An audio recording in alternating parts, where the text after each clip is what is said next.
What is happening, everyone? Welcome to Trop-Cast episode. We're on 41, lads. That is just amazing. And I do want to say something before I introduce the guys. I do want to say that last week I wasn't available to come on, and well done, Paddy Toner, for putting on an unbelievable show last week.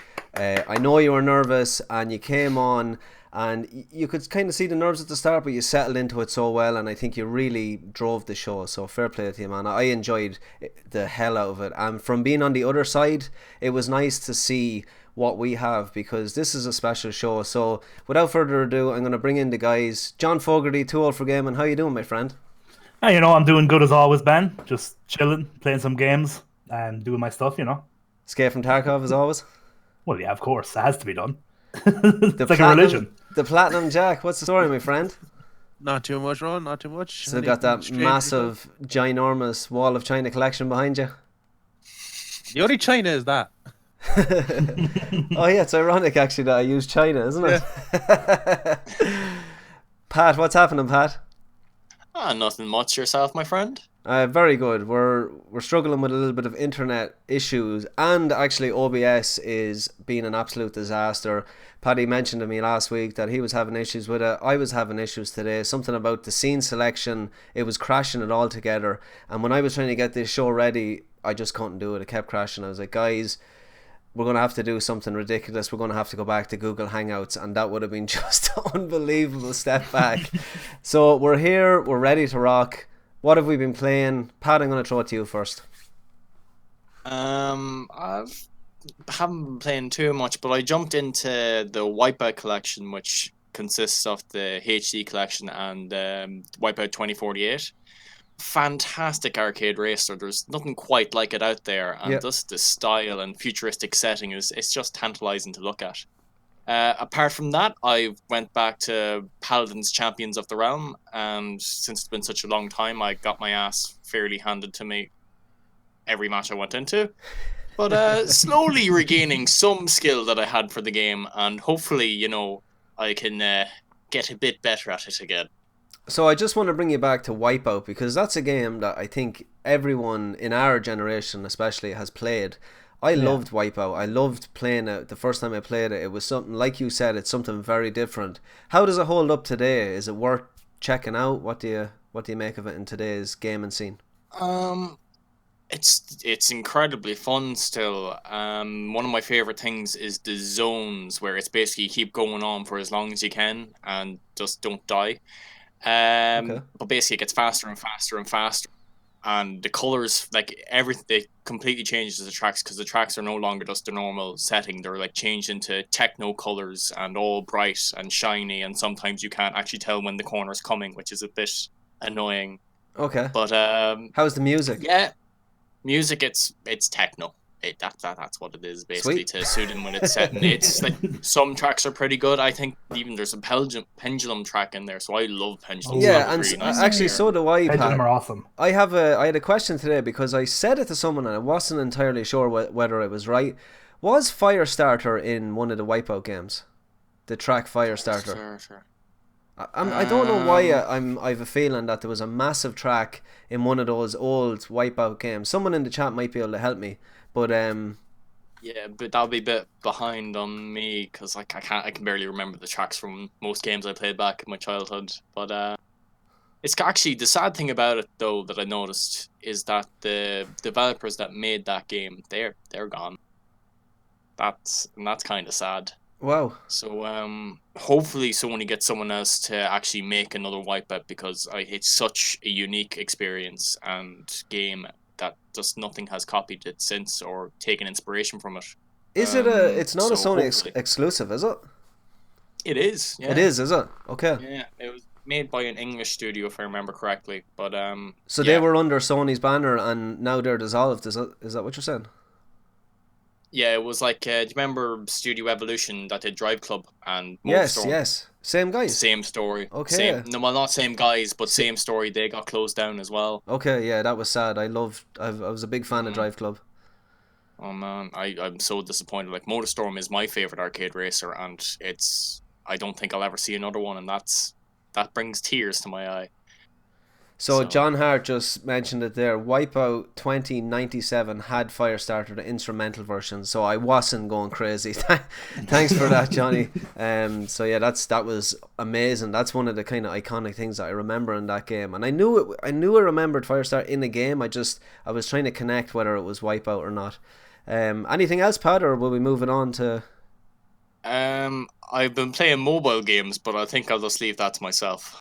No. Do you know what? I think because it is like we can't keep ignoring the fact like there is some good mobile games out there. Like and like one of the ones that I like. I don't know whether you can call it a game or maybe it's part of a game. But I love the Ultimate Team app, and to me that feels like a game. Do you know what I mean? It feels like a management game.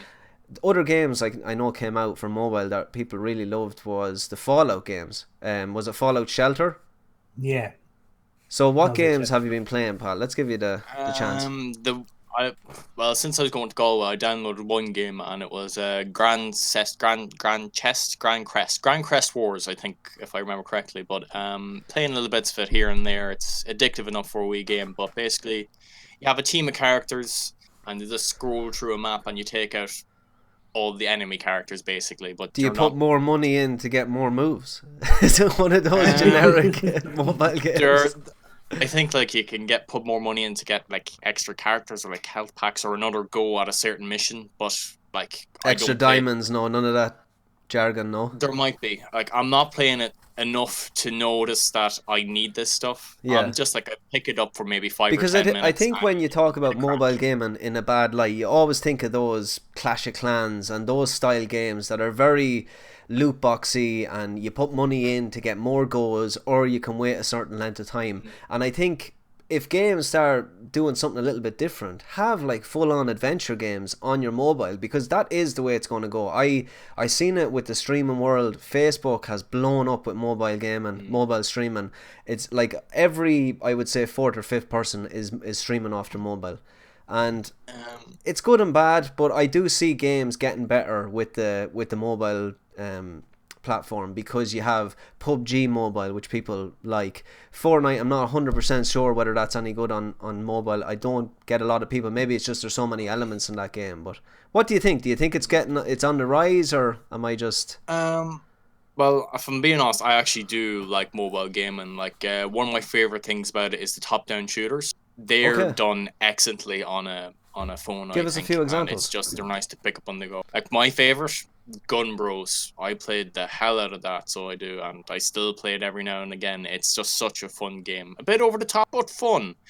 Microtransactions, of course, because microtransactions. But that's how they make their money on those things. But I think it is becoming more like you can see other games like Infinity Blade. I think is one of the better examples of the graphics that could come from a phone. Like that game looked stunning, and even its sequels looked beautiful as well on a phone, which was just blew my mind that this small thing can produce graphics this big. Have you got to check out this big phenomenon, auto chess? Because I know is it League of Legends or Dota that made the mod, and they created a mobile app for it, and it's meant to be, the new big thing is this auto chess style of gameplay. Have any of you heard of it? No, I've heard of it, but I've never actually gone around. Never played it. I could be wrong. I'm pretty sure it is Dota, but I could be wrong on that. I know they're all following it. I mean, League of Legends have one now, but it's not on mobile. I know there's a couple of other. I think Blizzard might be getting their hands in on it as well. It's auto chess. If anyone in the chat knows or plays it, let us know what you think of it and why it's so good. John, what have you been playing? Well, I'll do the first one very quickly. Tarkov, because of course I have been. I think I've pretty much said everything there is to say about Tarkov at this stage. What I will say actually is that it's very exciting times, because we know that in the next we don't know when exactly it's going to happen, but we know soon enough, we'll say in the next coming weeks, we're going to be getting the wipe, hopefully, fingers crossed. And that's a long time coming, John, isn't it? It's what for other people, I'd say a lot more longer, because I think we jumped in about halfway, we'll say, between the last wipe and this wipe. And if you don't know, the wipe is because the game is still in beta. Basically, anytime there's a big, massive, like a version change. We're on version 11 at the moment, so version 12 is coming out. Yep. And basically they make so many changes to the server. I'm not sure if they make the changes to the server or if you switch servers, but everybody gets wiped. So all your progress is gone. You're completely starting again from scratch. And long-time veterans of the game, this is the most exciting time for them. Like, it's actually, like, you'll see on Twitter and stuff, because the way they do it as well, they kind of just drop it. They don't really tell you when it's coming. They just drop, oh, by the way, the wipe is out now. So people who have done everything, and like this is probably their 4th or 5th time, because they do add some new things, but people who have done everything about 4 or 5 times, or how many different wipes there have been, like when they do everything again, they'll actually go off and play other games. Yeah. And like they're like, well, I've done it all before, and like they've been playing endgame for a bit. So when the wipe happens, they get so excited because they get to play their game again, and everybody's on level footing. Everybody's starting again. So if you play day 1, day 2, you're not going to come across a really geared up, unless you've got a lad who's literally playing 24 hours a day. But like, you're probably not going to come across a load of like massively geared up lads all the time, because everybody's starting from nothing basically. So I can't wait for that. I think it's going to be fun, even though I'm still only like I just hit level 15, and I'm still only a novice at the game. But I still can't wait for the wipe. It sounds interesting. I hope I can raise through now that I know the game a bit better. I hope I can raise through the ranks a little bit quicker. But yeah, Tarkov. Looking forward to the wipe, and I'm still playing it, and I'm still loving it. The other game I'm playing, it was the Tarkov before Tarkov. It's my old flame. It's the game I have most certainly the most hours in. It's the Binding of Isaac Rebirth, or I suppose Afterbirth Plus. But like, since they're just expansions, so it's been Rebirth, Afterbirth, Afterbirth Plus.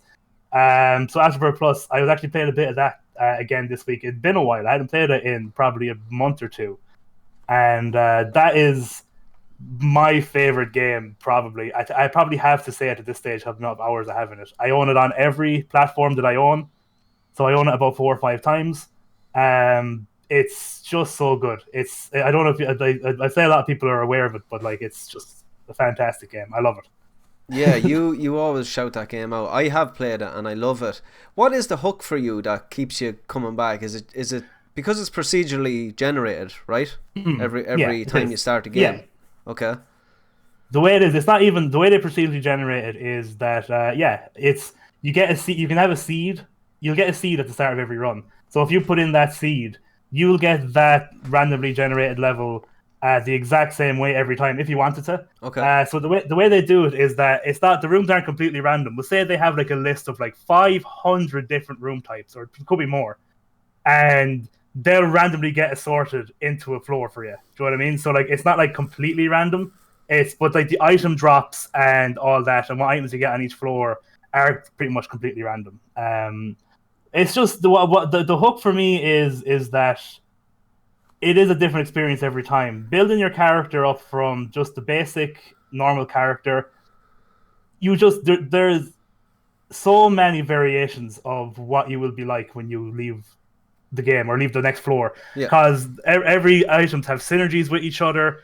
There's just like so many different weapons you can get. There's so many different power-ups you can get. There's so many different everything you can get. And there's so many different characters, and there's like 3 hidden characters now, or is there 4? I think there's 3. And they're ridiculously difficult. Like, there's one that's the Lost, and his whole thing is that if he gets hit once, he's dead. Right. And he can't get more health. And with all this, so it's just like ridiculous stuff like that. And with all to clear the game, you have to unlock every item. You have to pick up every item, and you have to do every single thing. With every single character, you have a postcard, and on the postcard, if you do something like this, might make any sense to you, but if you beat the boss Mom's Heart, you'll get like a heart on your postcard. If you beat another one of the main bosses, you get all these things. And then there's bosses you have to do secret things to find the bosses, beat things in a certain amount of time. You have to fully get all the postcards done for every single character in the game to finally finish the game. So there's just hours upon hours upon hours. It's an almost endless game, and it's pretty much different every time you play. That's why I like it. Unbelievable, man. I'm delighted that you get so much fun out of that game, because I think it's on every system. I think I've seen it on everything. I own it. I own it on everything. I played it on. Was it on Vita, or is that? It's on Oh Vita, yeah. no, yeah, it was, yeah. It was, yeah, because that's where I played it first, and I really enjoyed it on that system. I thought it was fantastic. I do see where your hook is with that game. Have you played Yeah. Dead Cells by any chance? Yeah, I played Dead Cells. I didn't get into Similar it as much. style, no? Yeah, pretty much. Dead Cells is more like, yeah, no, it's pretty similar. I haven't played enough Dead Cells to make an Yeah, apt comparison, but it is kind of the same idea. You start to run. The only thing about Dead Cells is the run is pretty much. It wasn't the kind of more. It's more the same when you run through it nearly. I think the enemies maybe are different locations and different yeah, positions, but yeah. I think Binding of Isaac is a little bit more random. Oh, and you fight the same bosses, don't you, when you get to certain points of I Dead think Cells? so. Yeah, I Where think so. in the Binding of Isaac, you have a pool of It different can be bosses. random, like. Yeah, you don't know what boss you're going to get, sort of a way. And so I said that Binding of Isaac is a little bit more random, but I did enjoy Dead Cells. But I only have room for one massive sprawling or roguelike in my life. Yeah, I like them as well. I like Yeah. Rogue Legacy was another one that I got. Played a lot of Rogue Legacy back in the day. Loved it as well. I do like them games, and Binding of Isaac is one of the good ones. Jack, what have you been playing?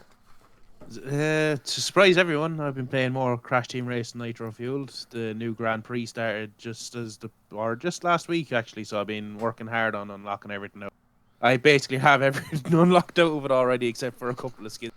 I've been putting a bit more time into Monster Hunter World. Again, still haven't finished the story, just been grinding out side bits like online missions and just getting better armor, better weapons, anything I can do before I actually have to move on with the story. Doing Monster Hunty stuff, Yeah, basically.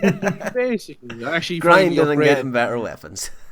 finally upgraded my armor to the better version of the armor that I was using, so I was happy with it. But also I actually got a new armor set for the little cat that follows you around, the pallet. Yes, You can get a Mega Man costume for it. I have seen that actually. Yeah, it's pretty cool. And I actually got that there a couple of days ago as well. So I was like, yeah, no, I'll use that now instead of the Watcher from Horizon Zero Dawn because Aloy, there's quite a few crossovers with it. But that wasn't all I was playing. The other thing I was actually playing was Rugrats Search for Reptile. Wow, That takes me back. That takes me back. Because That's a I game. you need to be streaming that Jack. Come on. I finally got around to actually modding my PS1 Classic. I ripped a couple of my games, and Rugrats Search for Reptar was one of them. So I was like, you know what? I have to put that onto it. I have to play that at some stage, and I did. And I forgot how good it actually was. Class Yeah, still holds up. Oh, still holds up, and I would speedrun it, but the speedrun record, including the golf course, was something like half an hour, and the golf course usually takes me about that long anyway. So let me stop you there, Jack, because we actually have a section coming up, and it's all about you speedrunning. So I'm gonna tell you what I've been playing. First of all, I got an Elgato HD, the 60 version, not the S. I picked it up. Like, one of these is very expensive, like for what it does and for how complicated it is with sound, and you can't hear party chat, and you have to put the sound through your TV for it to hear on the stream. Like, there's a lot of complications that go in it. Now I have it fixed up and ready to rock. Once you get the setup done, it's pretty easy. I've got a chat link coming where I just plug it into the bottom of the controller, then plug the headset in, so the stream will be able to hear party chat. The one thing that I've been thinking about this to play is FIFA, and whether it's pro clubs, whether it's Ultimate Team, I want to be able to have the same quality stream from my console that to the PC. I want to have them the exact same. So I went out and I got it. I picked it up for 60 quid. A young guy got it for his for a Christmas present. Didn't know how to use it. Had it up for 70, I think. I said, I'll give you 60. There was a mark on it. And he says, yeah, no bother. He wanted to go and buy V-Bucks. I'm not going to lie to you. I was like, go do it. I know how you feel, dude. keep it alive. And I brought it home. Had an awful lot of issues setting it up. I put the HDMI cable into the wrong side. I thought it was broke. It started flashing red. It was just a mess here last night. Spent about 2 hours. Then it went into OBS. I will put my hands up, guys. And I don't know whether any of you use it, but I cannot use Streamlabs OBS. It has to be OBS Studio for me or nothing, because Right. I don't know what it is. It's like it's nearly too streamlined for me or something. I hit my head against the wall every time I try and use it. I tried it today. I tried to have all these fancy overlays, and I was just no, I'm heading back to OBS Studio. So I'm going to be streaming on OBS Studio. It's what I like. It's what I was taught myself how to use, and it works for me. The games that I've been playing is, like I said, FIFA, Escape from Tarkov, with John and Paddy, and hopefully we can get back onto that when the wipe comes. And another game that I've been playing is the original Bully game, and we'll talk a little bit about that later on. That's a game that's actually in the news section. So without further ado, let's get to news, guys. We've got a good bit to get through tonight, so I wouldn't want to be holding you up now or anything. So the first bit of news, it looks like Xbox is about to get an exclusive, if the rumours are true. In a recent earnings call, Capcom revealed that an unknown investor gave a royalty payment of 15.4 million during the company's first fiscal quarter. It has been speculated that the payment may have been made by Microsoft or Google to secure exclusive rights to a Capcom IP. It is believed to be either Street Fighter 6 or a new Resident Evil game. Now, I'll jump in first with this one. I would be very, very surprised if they're able to get either Street Fighter or Resident Evil as an exclusive on their system. I'm guessing that this could possibly be a new IP or a different IP that is less known than these two monsters, but I could be wrong. What do you guys think, Pat? Well, it is entirely possible that it could be the next Street Fighter. Like, take a look at Street Fighter 5. It's been exclusive for PlayStation this whole generation. It hasn't gone to any other console yet, and that's like, it shows that like this brought a lot of people probably over to PlayStation. So maybe they saw this as a good move to do this as well. So yeah, it could come from anyone. Like, it might even be Sony. It's like it could be them again trying to get exclusive rights for the sixth one as well. But well, time will tell. That's the only thing about this. Jack, what do you think? Honestly, if it's Street Fighter 6, I'd be very surprised because they've been keeping Street Fighter 5 updated quite a bit over the past year or two. And then the new leaks of the new the legacy characters nearly coming back into it with E Honda, Lucia, and someone else whose name is gone off the top of my head. But Poison, that was it. Her name's just Poison. But those three characters have kind of leaked before EVO. So I don't see it being a Street Fighter 6. Maybe a new Resident Evil. I don't know. It's hard to really tell. What do you reckon if it's not one of those two? What do you think that Capcom can give Xbox to be a real hitter with the fans? To be honest with you, because it's been Sony exclusive for years and then it got released for everything. Devil May Cry, if I remember correctly, that was Capcom, wasn't it? Devil May Cry, do you think so? Yeah, that's what I'm guessing because, as I said, the first three were all exclusive to the PlayStation 2. So a couple of people in the chat are shouting out Dino Crisis. Actually... Oh yeah, Dino Crisis. Yeah, that could be it. Just actually on Devil May Cry, didn't they release like a HD collection that was released on all consoles? They did, last generation. Yeah. You never know, really, because it didn't. So maybe they paid in for the rights for the exclusivity. It's just kind of because I don't see it being a Resi or a Street Fighter because Sony's had Street Fighter for this generation, but to be putting a new Resident Evil exclusively on one console, there will be quite a lot of annoyed fans at that one. John, what do you think? Yeah, I'd probably agree with Jack with the fact I'd be very surprised if it was Street Fighter, because not only because exclusives with PlayStation. It's just because it's such a big game in Japan, and I think the Japanese market would not be happy with it. Now, you could say it could be a way of maybe getting people to buy more Xboxes or Microsoft products in Japan. You could look at it that way as well, but I don't think that's what would happen. I think it's such a big game over in Japan that I don't think Sony would willingly, if they had any say in it, give up the rights to it. I think they'd pay for it. But why I was intrigued reading the article about it was that the rumors are Xbox or Microsoft or Google. So what I thought was it could be a play nearly of people are talking about Stadia needs to be getting proper publishers in and getting proper games in. If it was actually Google that made the play, then that could be very interesting, I think. Definitely. And I mean, if I'm looking at the catalogue here for Capcom, and they've got Bionic Commander, Breath of Fire, they have Dead Rising, Devil May Cry, Dino Crisis, like we mentioned, Ghosts and Goblins, Marvel vs. Capcom, Mega Man. I mean, there's so many franchises here. Plus, they could end up just making something new. And I just don't... I think the reason why Street Fighter and Resident Evil was used in this news, because it would get the attention. I think that's simply the fact. You mentioned Capcom, you mentioned those two big franchises, and all of a sudden you've got a couple more thousand people reading your article than if you didn't have those. So I think we can speculate, and we can figure out what the rumors are, and hopefully, like, I mean, I would love to see them get something big, but even if it's a Time Crisis, I love to see Time Crisis get remastered. I loved those games back in the day. Yeah. So next news story is we have basically our first trailer. We have some VR news, and it's Dirt Rally 2.0 VR is now available on PC. Dirt Rally 2.0 in VR is available on Oculus Store and via Steam as a free update. Players who purchase the Oculus Edition will receive 5 cars and will have the opportunity to participate in daily, weekly and monthly challenges.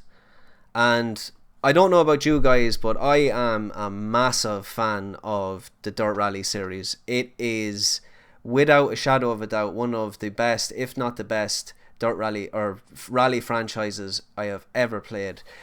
I like car games, and I like the two that I would put up there are Forza, either the Motorsport Edition or Horizon, and Dirt Rally. The game is, it's white knuckle racing. It's the best thing you will ever play when you get good at it, because it is very hardcore. I mean, you could be doing a 10-kilometer stage, and at the last kilometer you flip your car and your whole rally is done. And that's, some people don't like that. I personally love it. I love the simulation of it. I love how difficult it is, and there's nothing better when you master that game. I also played it with a steering wheel, so I can just imagine what it would be like with one of the visors on your head. I would love to try this thing out.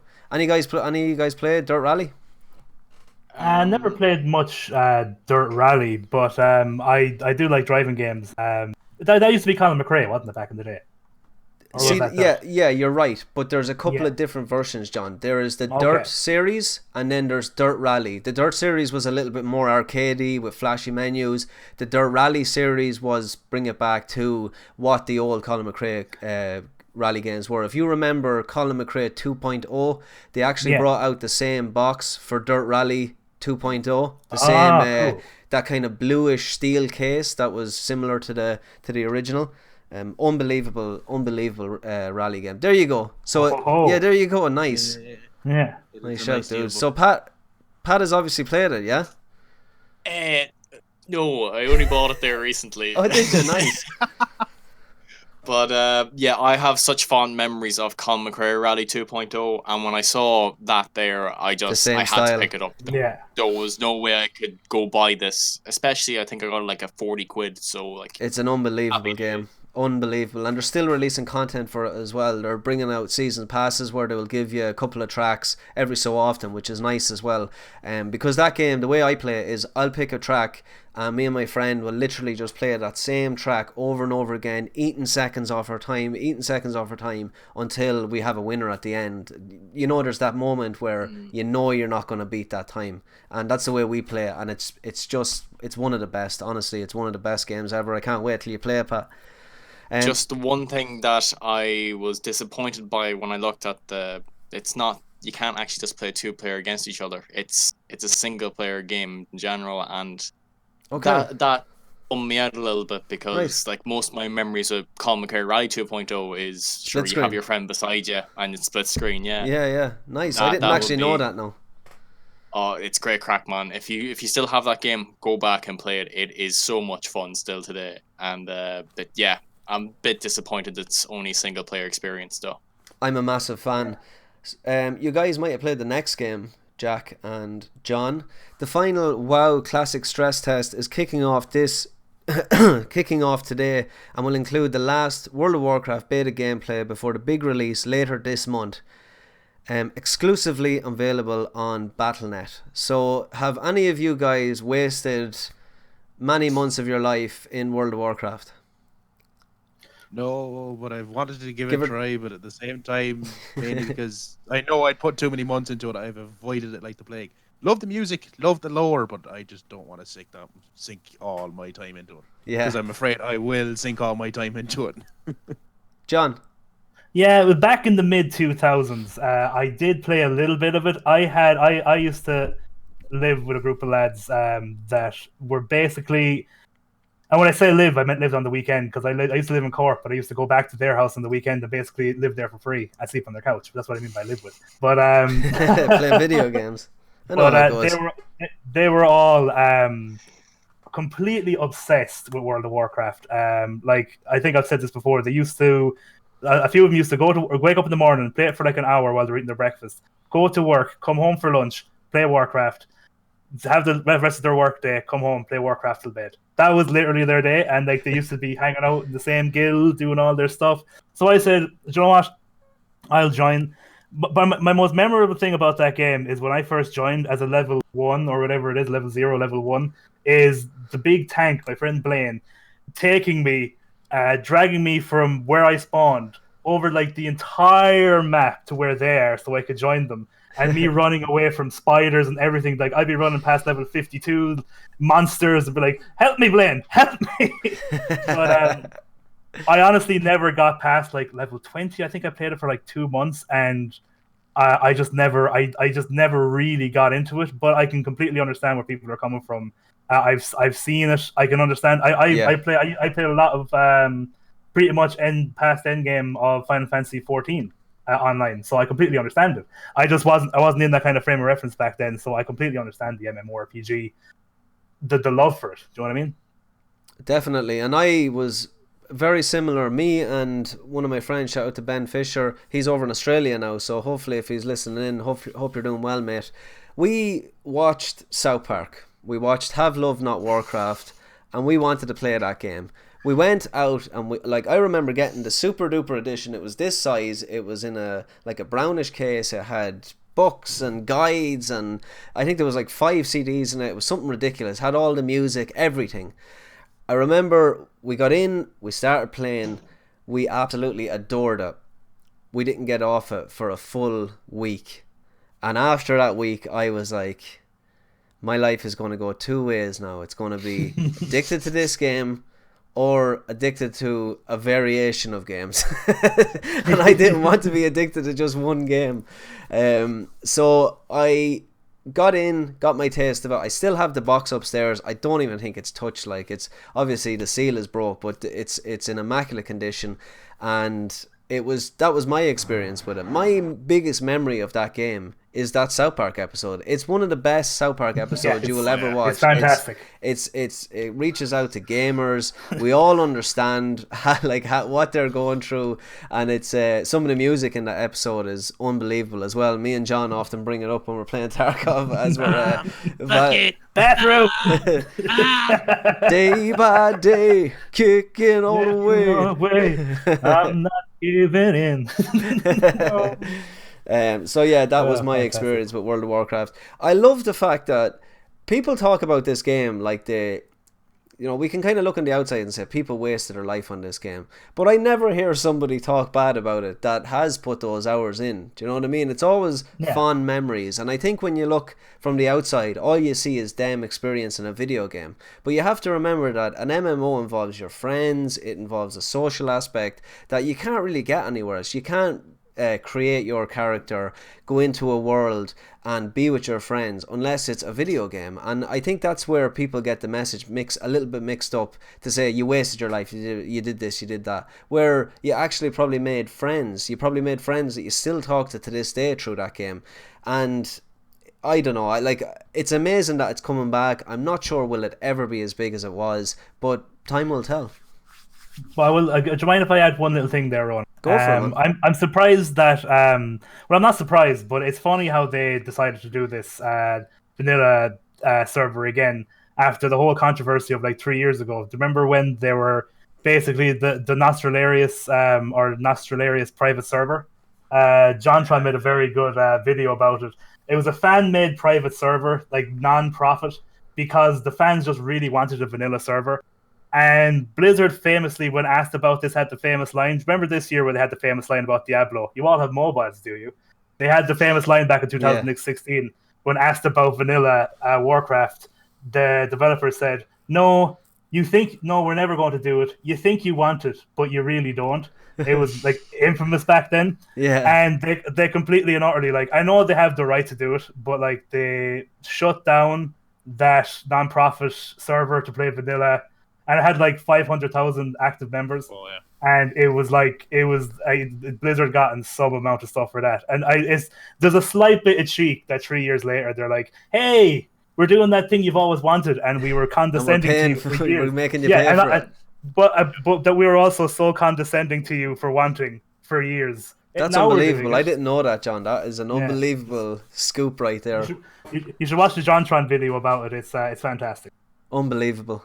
Yeah. So the next bit of news, again, it's the rumor mill, but you got to believe some of these speculations. So Rockstar Games' next project has leaked, and good news for some, bad for others, as it's not the highly anticipated Grand Theft Auto 6, but the less anticipated but highly sought after Bully 2. According to dedicated Bully YouTube channel Swetka, an insider has revealed details about the next title Rockstar Games is planning on launching. In a post online entitled Bully 2 in 2020, Swetka said a source they have been in contact with for a while revealed the news. The Rockstar insider claimed the upcoming game will be cross-gen title and that it will be out in holiday 2020. And I'm going to put my hands up, guys. I am very, very excited for this. If it's true. Let's just put that there, okay? If it's true. This was inside rumor. Nothing official has been said. We do want to mention that as well. But I have actually been reading a lot on Reddit about the rumors behind this game, even before this piece of news was dropped.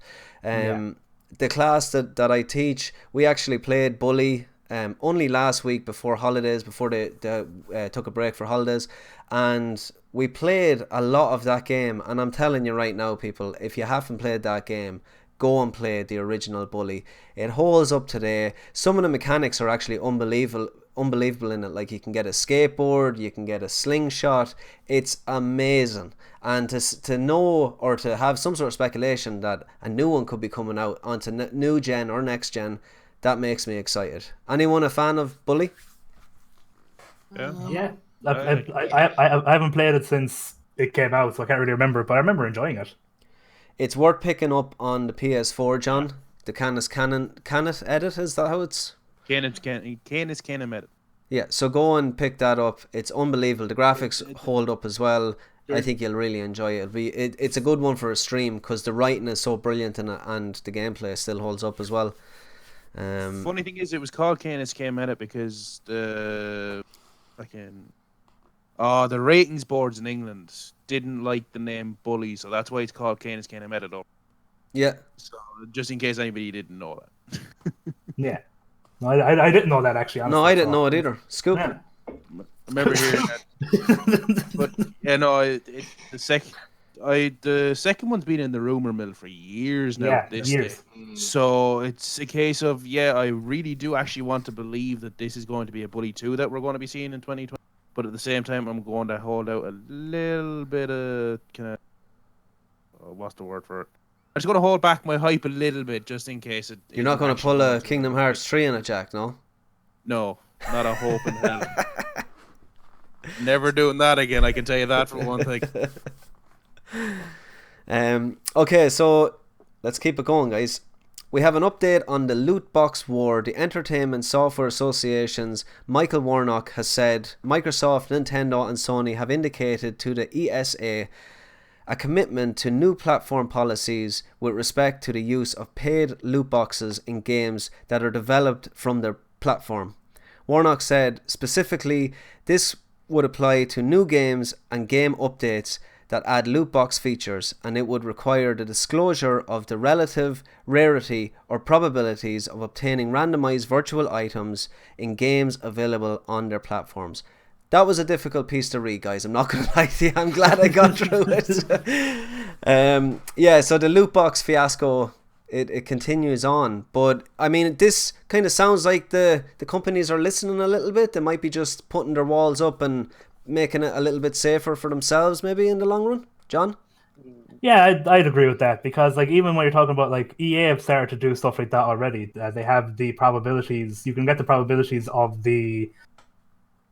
rares in certain packs in FIFA at the moment, and I think it just makes sense to make. I don't. I'm not 100% sure if it is supposed to be in there like by law, but if you make it that you need to do this in your games by law, I think it's the moral thing to do, because knowing exactly what I think makes sense, and it's just because if you don't do that, if you can't get into the code and see those percentages, technically they could do anything. Like they could actually be screwing you. So what you're telling me is it's not gambling, but you get the odds on what you get.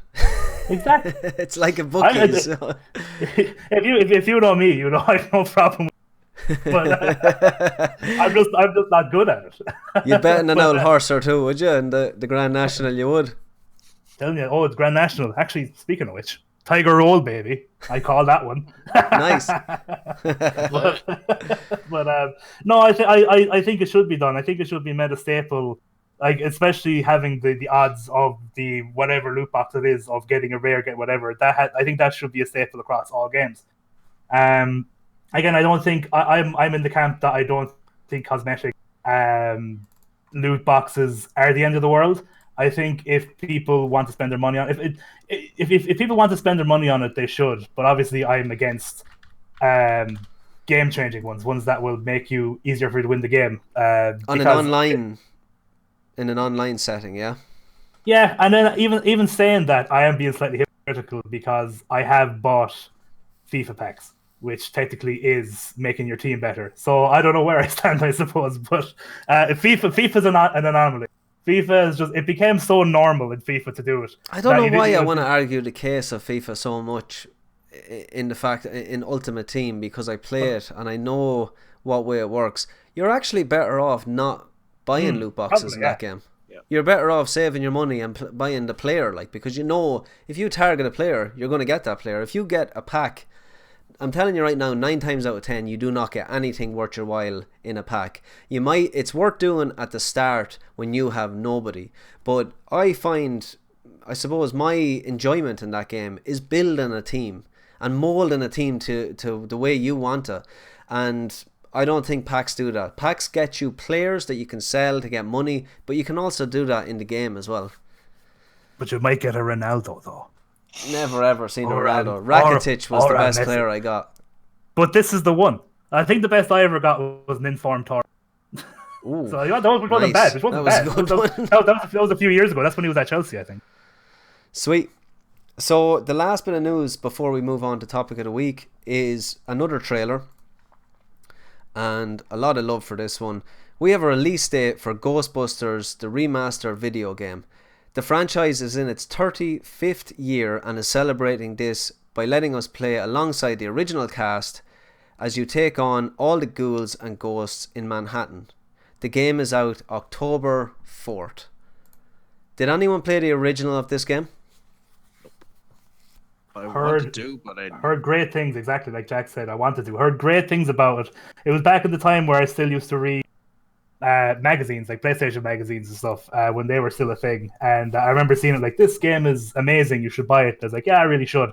And I never did, and I don't know why I didn't. But it's I've heard great things about it. But because I've heard such great things about it in the past, I think I might pick it up, give it a go. You and me both. Yeah. Pat? Yeah, no, but sorry, Jack. Yeah, go for it. I was just gonna say I haven't played it, but I have watched. If anybody's ever heard of The Completionist, he just goes through games. I actually watched his video on it, and I watched a lot. He had a lot of the gameplay in it, and I will admit, it even the graphics in the original has held up fairly all right. But the gameplay itself looks amazing. Just looks great crack, nearly. Deadly. I haven't played it. I know a friend of mine, John Hart. I'm nearly certain that's the game that he really enjoys, the Ghostbuster game that he really enjoys. If you're listening, John, let me know if that's the one. But I haven't played it, so chances are I'll check this out. We're going to go on to topic of the week, guys. It is a controversial one. We may dwell on it for a long time. We may just not. So, can violence in video games be a factor to real-life violence? Following 2 mass shootings that took place within 24 hours in the United States, where over 30 people were killed and over 30 injured, in a speech, the US President Donald Trump partly blamed video games. And he went on to say that, video games are partly to blame. They're becoming commonplace, and, really putting them under the hatchet in front of really the world. And I suppose what we want to do is not feed what he's trying to do, because I'll talk first here, guys, because I'm a little bit passionate about this one. Not feed what he's saying, but try and look for, I don't know, a solution that for these shootings, rather than just blame video games, blame this, blame that, because blame is not going to get us anywhere. We need to actually look at about what's actually happening here. If somebody reads a sad book, that book will make them sad. It doesn't make them depressed. It doesn't send them into oblivion. Just the exact same way as if somebody watches a violent movie. After you watch a violent movie, like we've been put, like, the last couple of years, we've seen the likes of Saw coming into the cinemas, an absolute horrendously violent movie, but we watch it. We don't go out and do the exact same thing as what we see. To blame a medium for the violence of some psychopath is a very, very cheap thing to do. In my opinion, I think to blame a media for somebody to take those actions, and I think it stems back to where the shooting happened with the Madden tournament. Now let's go back and say that Madden tournament, Madden is not a violent game. It's a sport game.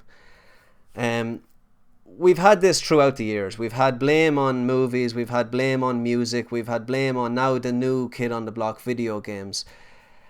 I don't know, is this something that politicians just do? They need to get a scapegoat that looks great for the media to flash in front of your face. Parents at home go, oh my god, video games are violent and this, that and the other. They're going to make little Jimmy go crazy. I don't know what it is, but the main issue here, I'm just going to read a quote here because I want to actually read this part out. I wasn't going to read any of the president's quote because I have very little respect for him in general. But it says here, this includes the gruesome and grisly video games that are now in commonplace. It is too easy today for troubled youth to surround themselves with a culture that celebrates violence. But what I got from that is it's also a culture that allows guns to be placed into a lot of people's hands. I don't know what age that you have to be for a weapon in America, but I know it's pretty young. Does anyone have that stat? No? 16. 16. And the array of weapons that you can get as well. I know there is people that are going to be saying, well, we have a right to bear arms. That's 100%. I know that's tradition, but something needs to change. Something really needs to change for this to stop happening. I don't know if it's the gun laws that need to change, but blaming video games is not the way that you fix this problem. John, what do you reckon? You said the term there that there's a lack of class about blaming video games for something like this.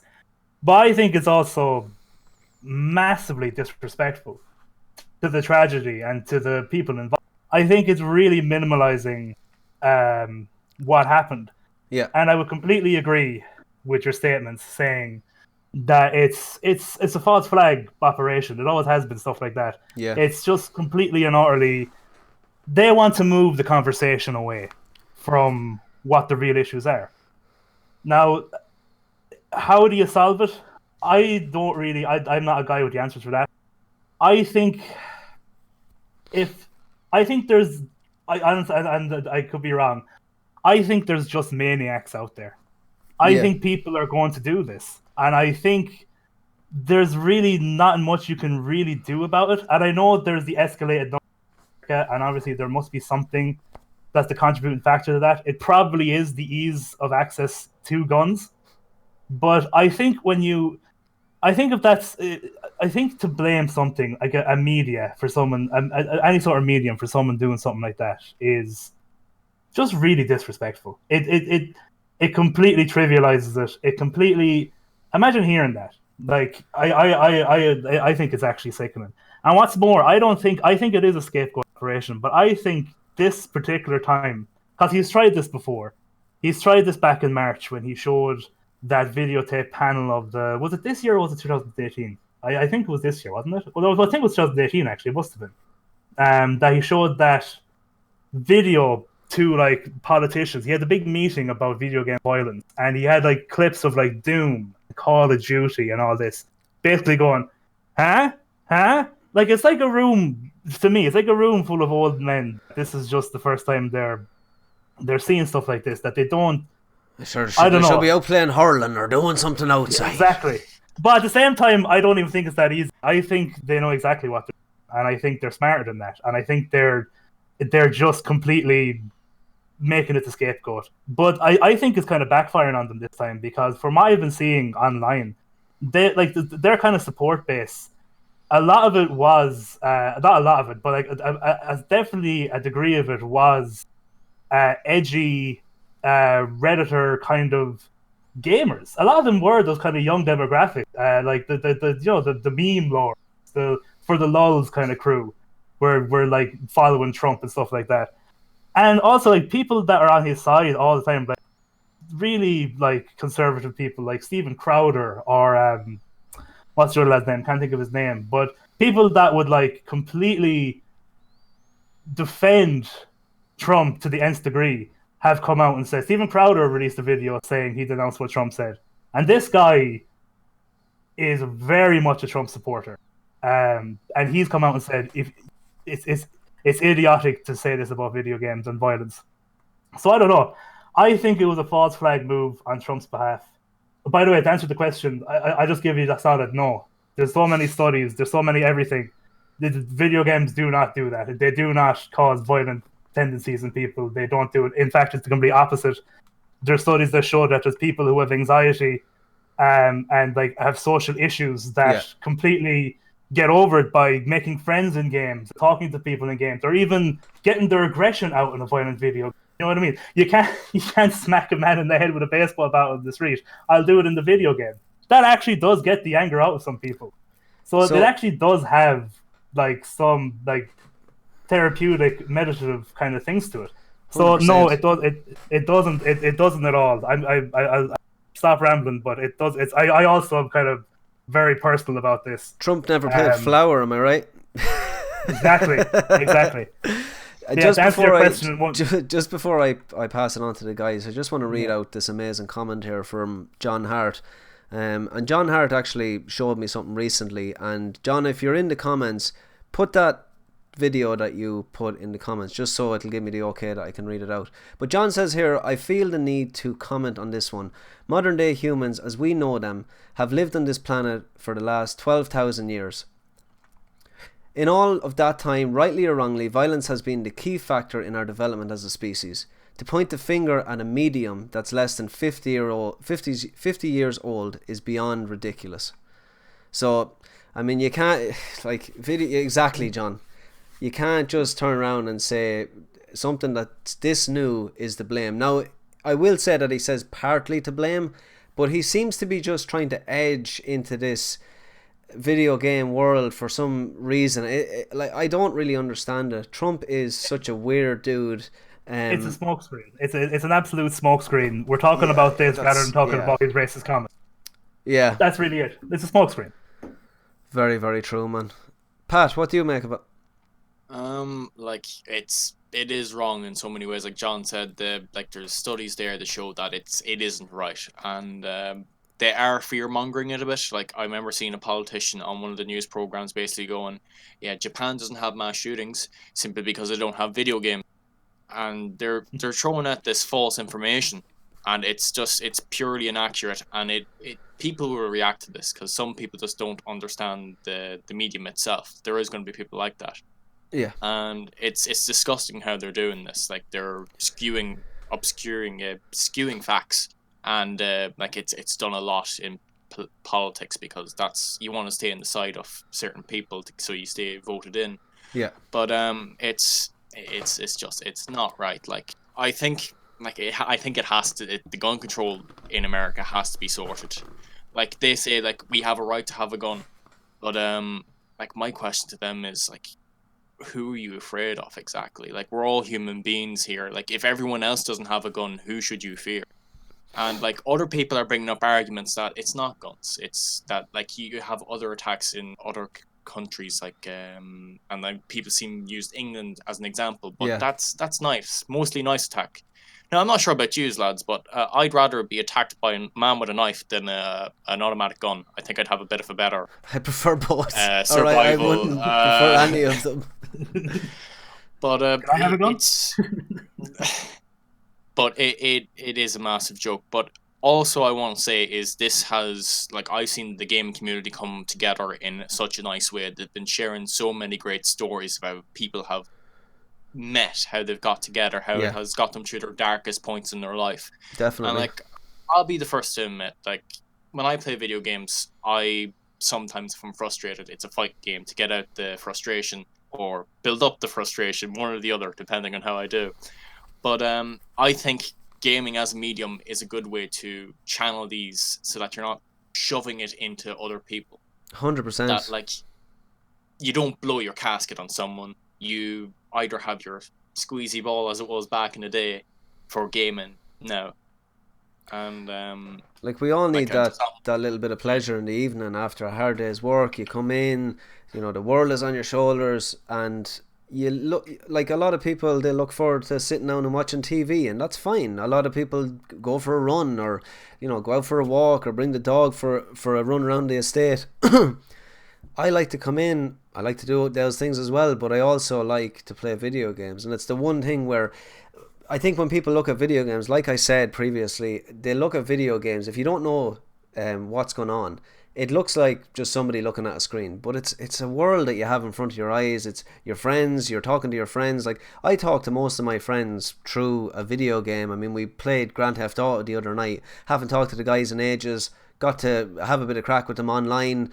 You know, robbed the bank, had the snare, and then logged off. Like I'm not going to go and rob a bank now tomorrow. Like it's an artificial piece of fun, and it's fun that really hits home, and it's a healer. It got me through. I'm not gonna tell you a lie, guys. It got me through a very, very rough time in my life, and that's why I want to give back all the time to the video game industry.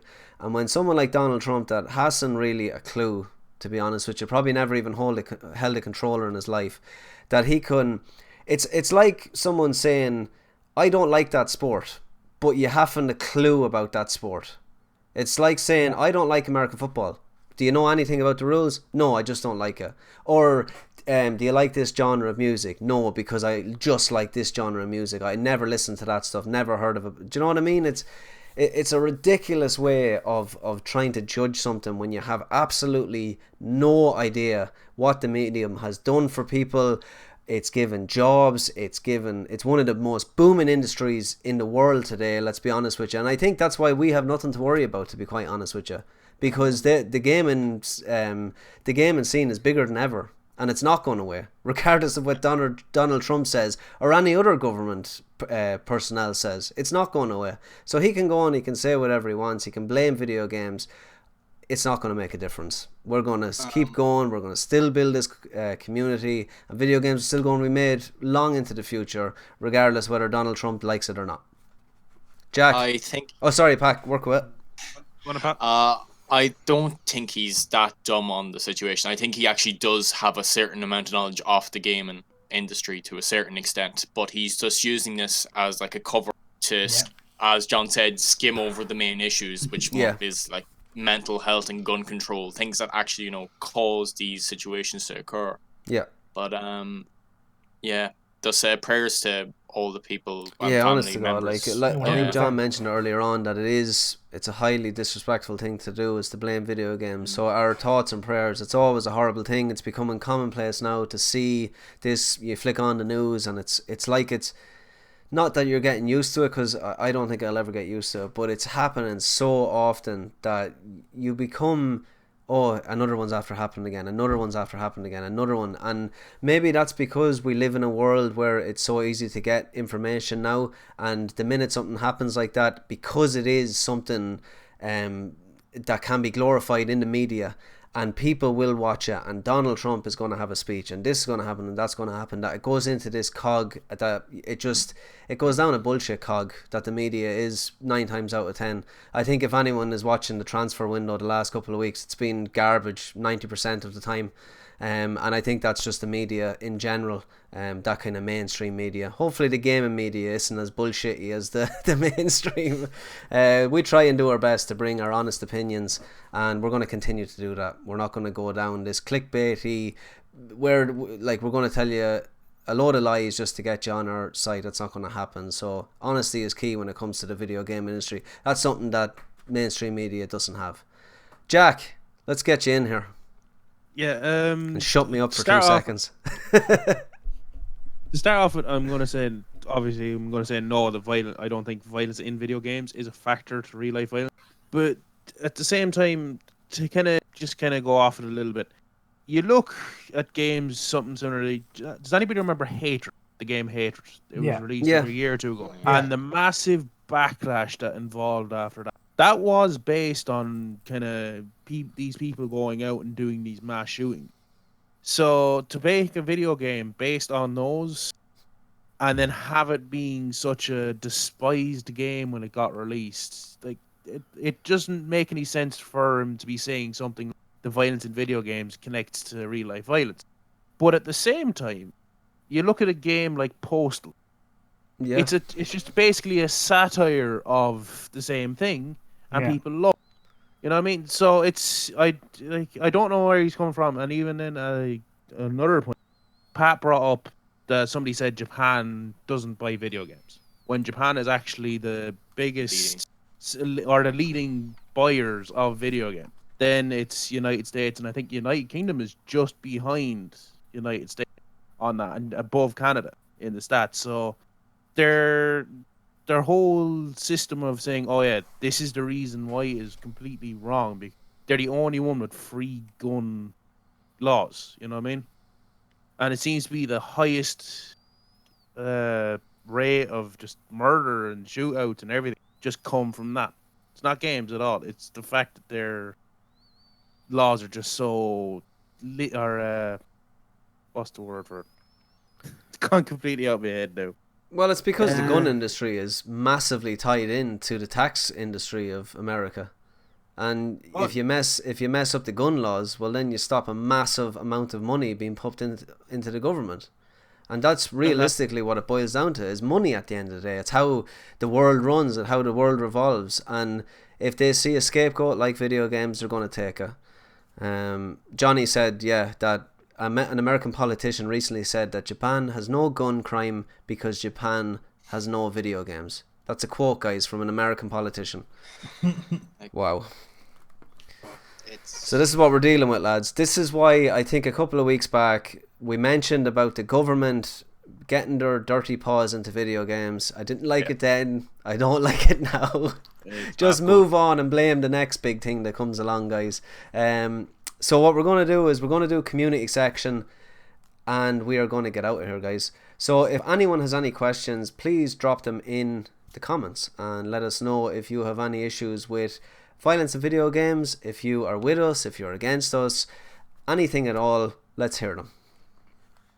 So while we're waiting for questions, it's time to announce who is the winner of this deluxe statue, and bring it to a more happy sort of news. Right, so I'm gonna turn on screen share and bring up the random number generator. It's between 1 and 91. 1 and 91. Let's hope this doesn't blow up our computers, guys. No, hopefully it's me again. So, as you can see, I've set it to 1 and to 91. So, right, ready, Steady. Generate. So, number 50. 50. Let's see. Who is number 50? Jonathan Choi. Well done, my friend. My screen's way too Well done, big. Jonathan. Jonathan Troy. Yeah. I was rooting for you the whole time. This Yeah. is yours now, so it is. This is yours, my friend. And The we odds will were get in good on touch him. with you very soon. If I was a betting man, the money would have went on you. So well done, Jonathan. Your prize will be sent out in the post momentarily. So guys, I don't think, is there any questions in the chat that maybe I missed? Wonder if I will still be able to just remember. No. Okay, so let's do our shout outs. If something comes in, what we'll do is we'll jump back to it. John, where can the good folks find you? The good folks can find me at 2OL for Gaming. That's TOOOLD 4 GAMING, all one word. They can find me there on YouTube, Twitch, and Facebook. Brilliant. Pat. Well, if you just want to find me, you can find me over on Twitter, Ronan's favourite platform. My handle is Pat Gone Mad with a capital O at the end, and I put reviews up on YouTube, so when they're up, you'll see them. Next one will be Wipeout whenever it comes. Whoop whoop. Whoop. Jack, the good old platinum Jack. Actually, do you know what? I actually skipped your topic by total accident. Jack speed run fun. Let's have it now, Jack. What have you been speed running? It's not what I've actually been speedrunning, but two new world records have been set in the past week. One for the original Super Mario Brothers. Wow. It hasn't been cut down by much. The old record was 4 minutes, 55 seconds, and 796 milliseconds. Like, they actually have to count that game down to the milliseconds. Wow. That was held for 9 months until it was beaten only a couple of days ago at 4 minutes, 55 seconds, and 746 milliseconds. So basically, the difference was so small that if you blinked at any stage during that run, you would have missed that. You just would have missed it. That's unbelievable, isn't it? Just that it was actually that short, because he just managed to get every single trick that in that game first try perfectly. So most people don't think that a sub 455 is done. Maybe one day they will get good enough to do it, but for the moment, nobody really kind of thinks it will. And then for the second one, it is Super Mario 64's 120 star record. Anybody who's played it knows that's basically 100%. And Wow. it went down from 1 hour and 39 minutes. I'm not 100% sure in the seconds. Just give me 2 seconds. It is... Oh, that's not loading for me. Oh, there we go. It was 1 hour, 39 minutes and 30 seconds. And it's been brought down to 1 hour, 38 minutes and 51 seconds. Ooh, So nice to get it chunk under the off. 139 mark, a lot of people are kind of thinking, how much quicker can we do this now that we've actually hit the 138? And hopefully we can bring that section into every show, Jack. That's going to be Jack's speedrun fun. And Jack, just before we log off, where can the good folks find you? The good folks can find me on Twitch over at the Platinum Jack, and every so often I will come on and do a couple of speedruns, be it Crash 3 or Crash Nitro Kart. I might mix it up at some stage in the future. Awesome, dude. I will be looking out for you. So, Can I what just jump in there for a second? go for it, Pat. I just want to congratulate Fergus, an Irish esport player Yes, who was well at done. Evo at Tekken and got 49th place. Wow. Fair play, man. You're better than all of us at Tekken anyway. Representing the Emerald Isle. Nice. So before I do my call outs, I am going to go over to my favorite platform of all time. It's Twitter, guys. But there is something amazing after happening over on Twitter. Now hopefully you guys can see this, and my transition worked perfectly. But as you see here, Insomnia Gaming Festival, we mentioned that we're going to be a part of it, and they announced we've got big plans for our live studio at Insomnia Dublin this November, hosted by us, the Republic of Players. We'll have loads of action featuring your favourite special guests, including all cast Irish gamers, Andy Tinkerbell, and Nerd Out Music, and more. And if I open up this, as you can see, Insomnia Dublin, live studio, live interviews with special guests, live festival actions, and esports, huge prizes and giveaways. And right down here, hosted by the Republic of Players. unbelievable, lads. And I posted up on the page earlier on. I just want to say, Paddy Toner, what a legend for actually, you know, I said it earlier on perfectly, steering the ship. Sometimes people might doubt you, but at the end of the day, look where you have got us. Dude, honest to God, my hat's off to you. We are all going to put an absolute storming show on for the Republic of Players community and for you for getting us here. So thank you so much, Paddy. That's just a massive one. Like, to have our name up there beside such an amazing established festival, it's going to be amazing. We're going to get so many guests in. We're going to just have a lot of fun. So remember, if you are, and you should be there if you're a gamer in Ireland, go into Insomnia Dublin Games Festival. Head over to the live studio, come in, have a chat. We're going to be absolutely blowing it up. We have got one of the biggest productions we have ever put on for our podcast, for our interviews. We're going to be having cameras on the floor. Republic of Players are going to just be all over this thing. So thank you so much again to Stuart for giving us the call as well. And I mean, you know where to get me. Head over to the Alpha Fox. Get me on the Republic of Players podcast, gaming community. But the most important thing tonight is the Insomnia Games Festival, guys. That's just unbelievable news. Like, it's crazy. And, I wish I could show. I'm not usually one for showing excitement, but I am excited for that one. So I'm going to end the show, guys. With can we get one dab out of your own for excitement? the young lad like that one. That was for Nate the Great. So just to leave you guys, I just want to say thanks so much for jumping in tonight. The topic of the week was a little bit of a heavy one. Hopefully we hit the points that we wanted to hit. But at the end of the day, there was some great news stories there. Unbelievable stuff going on in the gaming industry. We're going to be back again next week. Same time, same place. We say 9 o'clock. Make sure you're there for 9:30 as well. So we'll let you go. I'm going to leave you with Insomnia trailer. We're out.